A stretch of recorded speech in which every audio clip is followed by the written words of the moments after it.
Hello, Tina. How are you? I am well, Jen. How are you? I am, and I always use the word excited, but there's really no other word than excited. I am so thrilled and excited when we were having conversations that are the book launch. Like the book launch is here. We are here. So let's talk about your book. Can we, just say who you are and what the name and title of your book is, and then we'll just go from there? Absolutely. And your enthusiasm is contagious, of course, because you, as excited as I was, I become more so just working with you.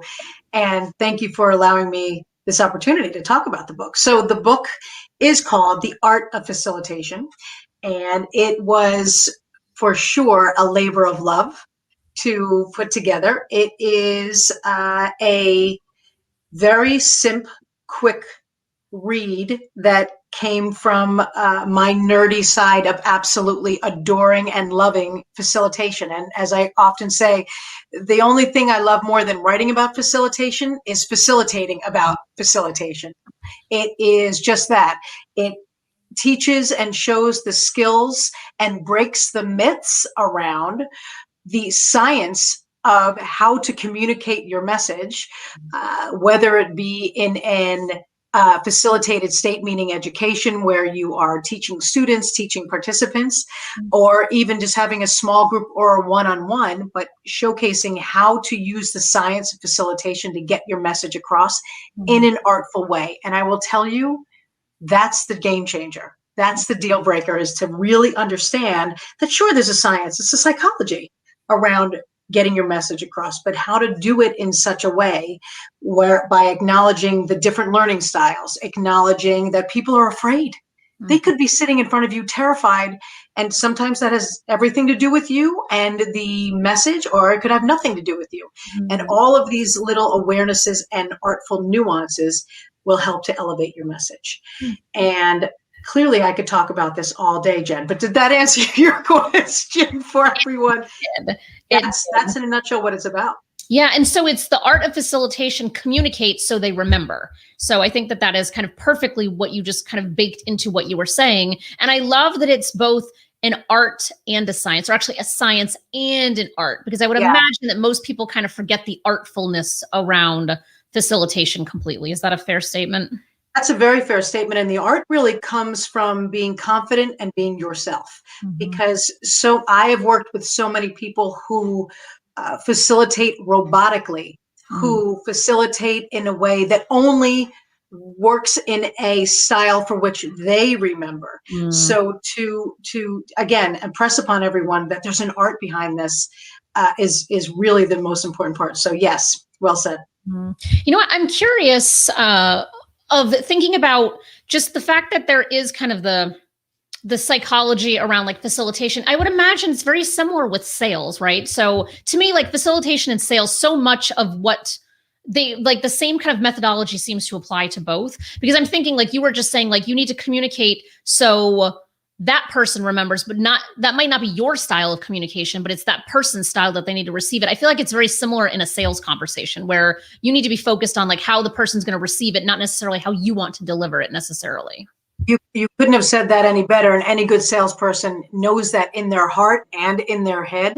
And if you just tell while you're selling, you'll get lucky if the person really is engaged, involved, etc. But if you recognize that there is such a thing as behavior styles, and this other thing that we teach in the book around learning styles, then you really, now you're onto something when it comes to sales, because it's all about the person telling you what they need, and then you providing that need in a way where they can learn. And the learning style is not the same as a behavior style. Behaviors are, you're more or less born with them, right? And you can adapt and shift depending on your life and your experiences and whatnot. Your learning style is your learning style. How you take in information is very different. For example, I am what's called an intellectual learner, which is a process learner. So yes, I'm visual and I'm auditory in certain ways, but if you are giving me data out of order, I'm out. I'm bye-bye, have a nice day. And so much so that in a class I took years ago, I actually did a T for timeout with the instructor, and I said, we're on day 2, I'm gone. Because she was what's called the type 4 learner.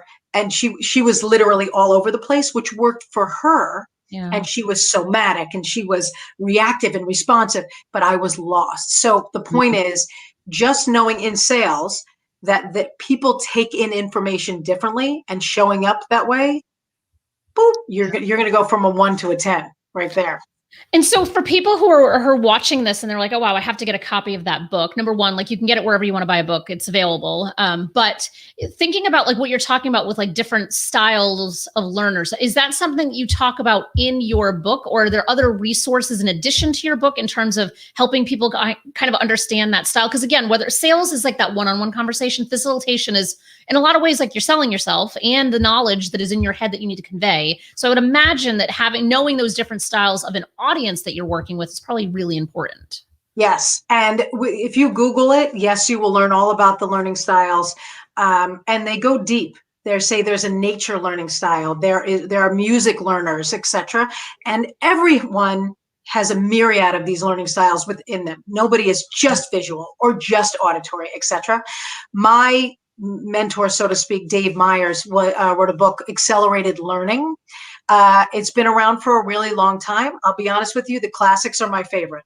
And yes, I'm sure there's new information out there, but if you want to look deeper into the learning style, my high recommendation is looking up Dave Meyer. He also teaches courseware on how to design courses, and was a ridiculously supportive help in the beginning of my career.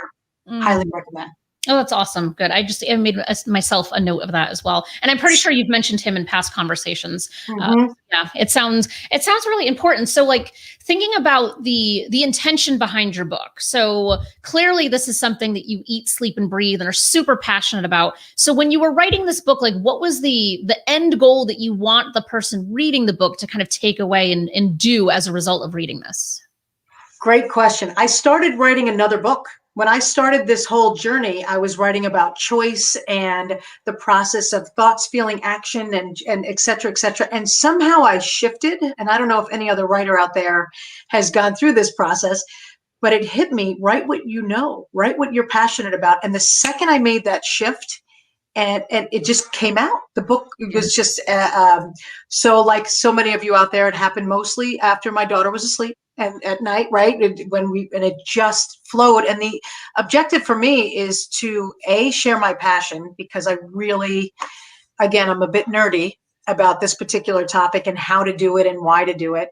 And because honestly, this is going to sound crazy, it was a joy. It was such a joyful process to put the art on paper and to be able to share it. And I have so many fellow facilitators, senior level, incredible, artful facilitators out there for whom, when I shared it, they were supportive, of course, but they agreed that this was the core.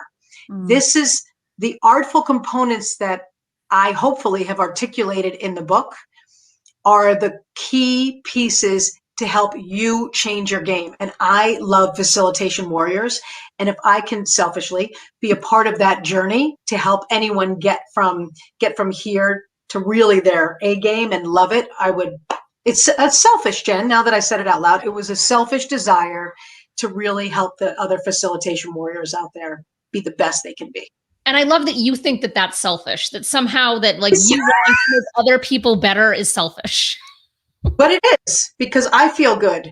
I think so. There's some selfishness in there, right? I guess, but it's, but yeah. Oh, that's so good. Love it. I want to ask a writing process-ish type of question, because I know a lot of people who are watching this, they're either just interested because, hey, there's a new book out, and then there's people who are paying attention because they're like, I can't wait to be sitting there in Tina's shoes to have this conversation. So knowing that you were working on your book about choices, and then all of a sudden you kind of flip that switch in your head and you're like, actually, I need to be writing about this instead, the thing that I'm like really passionate about. How did you actually find that place of comfort to stop the one on choices to pivot your attention on this new one? Because I think a lot of people struggle and then they feel like, oh, am I just getting distracted? Am I not really doing what I sought out to do? Like, how did you like really mentally kind of figure that out? That is a very interesting question. I've never actually thought of it. However, I remember the moment. So I was working on the choice book. It just wasn't coming. And it was messy, and I'm okay with the messy part, but it was too messy, and idea here and not fluid. And I was sharing it with some people in the field and just getting confusing messages. And then there was a day I was alone. It was a Saturday, and I was in summer, and I was sitting there writing, and I just, on its own, it shifted into language around facilitation. And then it kept going and going, and I stopped. I remember looking up and going, "What are you doing? Write what you know." And in my head, I remember saying it out loud. I didn't say it out loud, but I remember saying, like, if it was a movie, that would be the epiphany, right? And then I just started. And I just started that day to just start writing and writing. And it was ugly, but it was clear, and it was there. And I said, what do you do? That was it. So I was able to snooze the choice book and idea, because this was the important one for me at the moment, and the story that I had to tell. And I can't explain it other than it made crystal clear sense to me in that moment. So I'm making it to be way more dramatic, I think, than it actually was. But that's really was when I recognized this was the story I had to tell right now. Yeah. And I would imagine that there's probably a little bit of the intellectual side of it where you're like wrestling in your head. But to me, it sounds like you just followed your intuition, and your intuition was telling you, I need to make this this change of course right now. And it's a great change. For me, it's I can, somebody said this a long time ago, I can do it all, just not all at the same time. And the timing was not right for me to write the choice book for that moment. And it was, and I have been wishy-washy about certain decisions in my life, but this wasn't even a choice that I was consciously making. It was made for me almost. Yeah. I had it all. I had all the data that I needed here and here. And so why am I not writing about this first?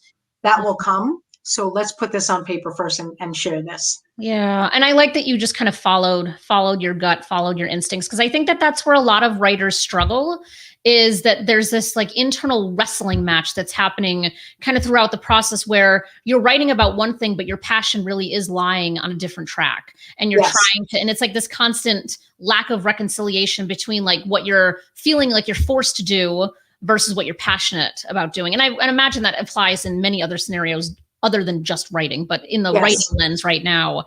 And I would imagine, correct me if I'm wrong, but once you made that switch to writing about the thing that you were passionate about, did the words just kind of pour out on the page much more quickly? So much more, because I was being inauthentic with the choice, but I wasn't ready to write it. And this is advice you actually gave me also, which is, if you're not getting out the thing that needs to get out, nobody will want to read what you have to say, because it won't be real. It won't be authentic.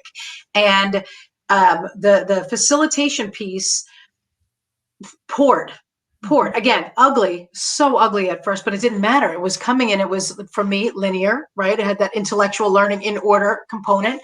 And the choice, you're right, I had to follow my gut, because the choice book, I wasn't ready to share what needed to be shared. Now I am. So the choice book is coming, as you know, Jen, because you've already received it, right? Because I'm ready to share have to be vulnerable when you write. We all have to be vulnerable when we write. And clearly I wasn't ready for that part. But this part, I was ready to be vulnerable with the facilitation piece. And I think that's why it took me so long to put words on paper around the art of facilitation, because it was always in the back of my head, is because what if nobody thinks it's good? All of the things that we go through when we put ourselves out there. But I was ready with this one. And to use your words, I followed my gut, and here we are. That's so good. There's so much goodness here. I would like to change courses of this conversation ever so slightly, because we're talking about this book. And yes, like, we're here, we're celebrating. I wish we could be like in person celebrating, because we're not that far from each other. But this is book number 1 of many. So I would love if you want to spend a few minutes. So let's kind of talk about the other, because you have mentioned the choice book a couple of times. So I feel like starting there to say, like, what are you actually talking about with choices? So maybe start with that, then we can talk about the other one too. Happy to, and be ready, because I could talk about choice for too long. So happy to start there. The name of the book will be yes, you do have a choice. And it comes from a time in my life when I thought I had no choices, which was quite frankly for a long time. And I would usually start the theory, the idea of having no choice with, you don't understand, Jen. I can't do it because every state, right? I can't do it. I'm too old for that. I'm too fat. I can't go work out. I'm too fill in the blank. And I learned through an experience and through some education that when you're feeling stuck, when you say that, you're stuck. You have hit a roadblock that you have chosen to put there for yourself. And when you think you're choiceless and you say, you don't understand, I don't have a choice, you actually do. You have one of five. And I will go through the five. The five are, you can remain a victim to it, which is what I chose to do over and over again. Be in the blame game. Not my fault. I'm here. It's that person's fault. It's a situation. You can accept it. You can shift your perspective around it, which will be the meat of the book, because if you can shift your perspective, put yourself in the other person's shoes, etc., then you can get to acceptance. You can get to changing it, which is a fourth choice, or you can get to leaving it, which is your fifth choice. And as much as I want to dive deep into every one of those choices, I'll say that the book came from what came from a personal experience and really understanding that I always have five choices was a keynote speech that I delivered to 600 entrepreneurial women, fabulous group.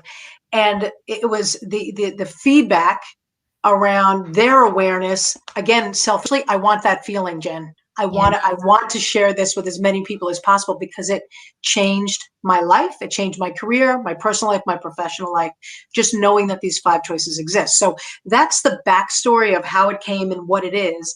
And the book, it will be a reflection of those choices with examples and explanations. And the best part is once you read it, you cannot unknow it. Yeah. Sorry, too bad, so sad, folks. Now you know that when you hit that block, you're stuck. So that's the crux of what the book will be and why I'm putting it on paper.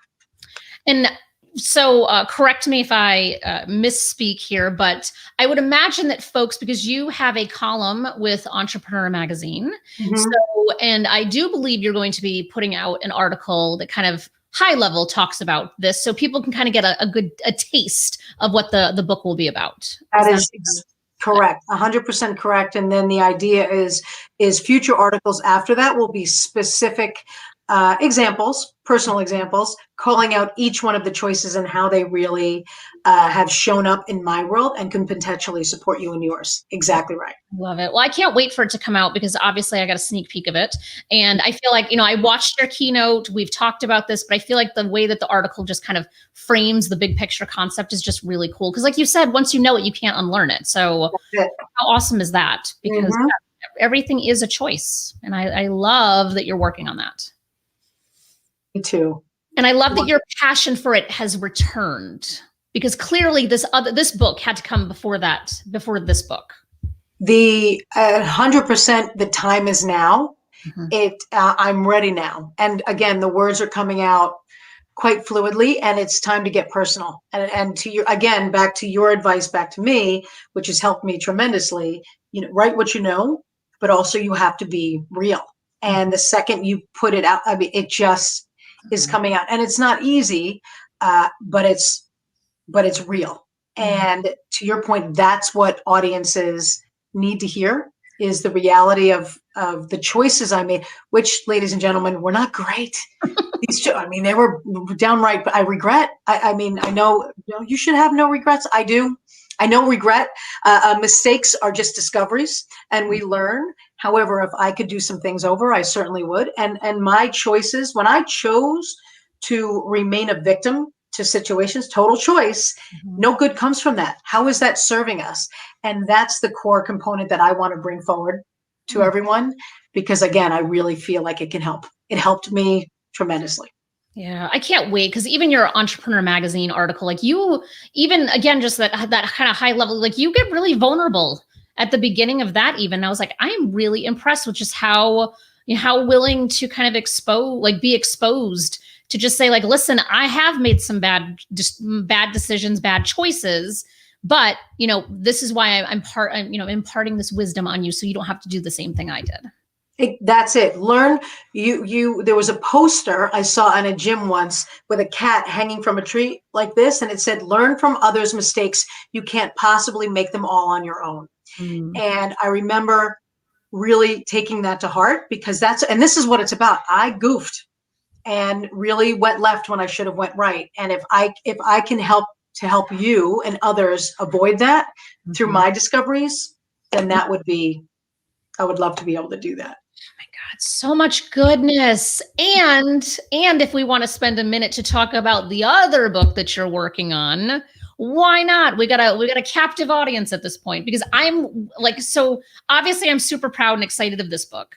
And I can't wait for the choices one, because I've already just learned so much from you in just, brainstorming and figuring out how we'll construct it. But this other book, I can't wait for, because I feel like it's one of those like voyeuristic moments where you're like, I want to see someone else who's done even worse, like even like my biggest screw up. So why don't you, and it completely ties to the art of facilitation. Yes, and I am so stoked to be working on this with you, because it's already fun. And it is called Fantastic Facilitation Fails. Learn from the best when they were at their worst. Because again, we can't all make the mistakes, so let's learn from others, right? And we are getting approximately 20 of the best facilitators out there, some of whom I have worked with for decades. And we have asked them for a compilation of their stories. What did they do that they absolutely would take back if they could? One of the questions actually will be, would you do that again if you had to, or would you never want to do that again? I, of course, will share my own stories, for which I have many. 25 years I've been doing this, and I have just a few. Oh my God. But that's the point, is to get it out there and share with, again, those up and coming facilitation warriors of whom we can really help mold and shape to be the best of the future best, right? And this is a way to do it. So I'm so excited about this. I think we might have more than one book, my friend Jen, because there's just so many stories. Mm-hmm. Why not share them all? Get them all out I there. completely agree. And actually, while you were talking, I just thought of somebody that I'm like, oh my God, she needs to be in your book. So we'll talk about that later. And I would say that anyone who's watching this video, if you're a facilitator and you have some war story, some horror story of, you at your worst and you want to contribute to it, reach out to me. I'll connect you to Tina, and we'll include, because I think that you have like volumes potentially here of different stories. Cause like I said, there's the voyeuristic piece of it, because I shouldn't say we've all, like I have done my fair share of facilitation, of speaking, all the things. And I got a whole litany of horror stories of things that I have done, or, whether it was intentionally, accidentally, doesn't matter. And it's kind of fun when you read someone else's story and you're like, oh, they did the same thing I did, or at least I didn't do what they did. Like it's, either side, you feel less alone in what you're doing. And to me, like so much of just kind of PYP's mission in general is to just help people feel less alone, regardless of what it is. And even something that's kind of fun, it's lighthearted, there's like a jovialness to it. There's still something about feeling seen and not feeling bad or wrong about what you may have done. And I feel like this book will totally help with that. Agreed. Wow, I couldn't have said that any better. You're 100% right. And that's really the point, isn't it? You're not alone. Mm-hmm. You are not alone. The goofs, did you hear that? Another mistake just was made somewhere out there in the world.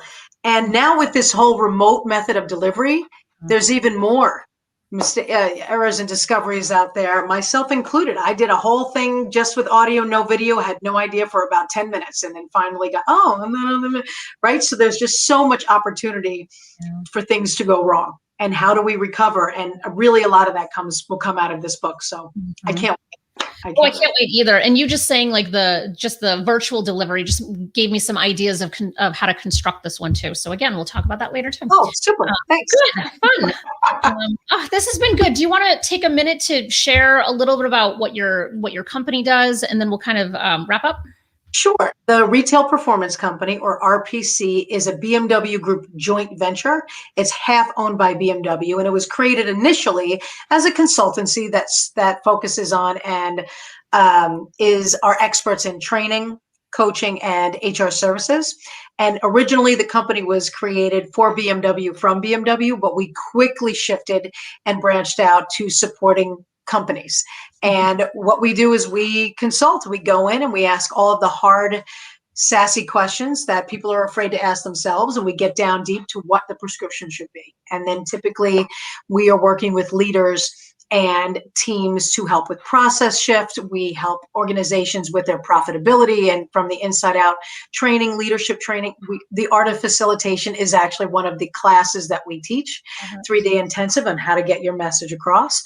HR services, we live with you and we help support and drive talent assistance programs. So really it's about getting in employee-driven success and how to elevate and find your profitability and success within your company.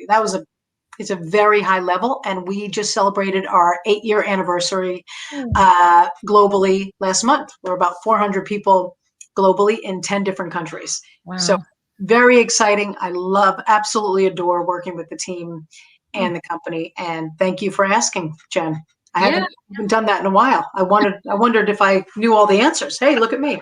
Are there certain industries that are just better suited for what you do? Just in case someone's watching that's like, oh, hey, I could actually use Tina's support. That's a great question. Wholesale retail is usually where we come, the majority of our experience. And obviously a lot of us come from automotive. I personally have always been in the people side of the business. So the companies that we are working with are the ones that are having people challenges, I would say, which is what I'll be honest with you, when we really dive deep into any organization that has hit a roadblock, it's typically not for lack of know-how. It's something else that's going on, whether it be a conflict, whether it be fear, whether it be something like that. So the companies who really have leaned into us and that we pair best with are those that I would acknowledge they might need to go deep. They really might need some support, and it doesn't take 2 minutes. We've worked with a lot of companies who expect not just us, but any consultancy to walk in, spend 2 days, and then go, boop, oh, you just do this and you'll be fine. It's a sales process. Shift the process and you'll be fine. 9 out of 10 times, not even close. It's a people challenge. So companies that can really lean in, those are our best friends. For sure. I like it. Oh, so good. And so your website is scrolling along the bottom. It's rpcamerica.com. And then your book, as I said, kind of in the beginning part of this, at least this first book, we're not done with books 2 and 3 yet, but we're in progress on both of those, can be found on, Amazon, Barnes & Noble, wherever you feel like purchasing your book. Support local bookstores is truly, what I would love to say. Don't go physically into the bookstore, just buy it from their website. Support local. There's a lot of bookshop.org for anyone who's, paying attention and watching, has really been like increasing its market share, very slowly and steadily, kind of chipping into a little bit of what Amazon is up to. And obviously, I support Amazon because I sell books and I publish books. But if you can support your local bookstore, I would highly encourage that. Good stuff, Tina. Thank you so much for your time today. I'm happy that we're celebrating. The book is here. It came out just a month ago. And so if anyone wants to check it out, by all means, please do so.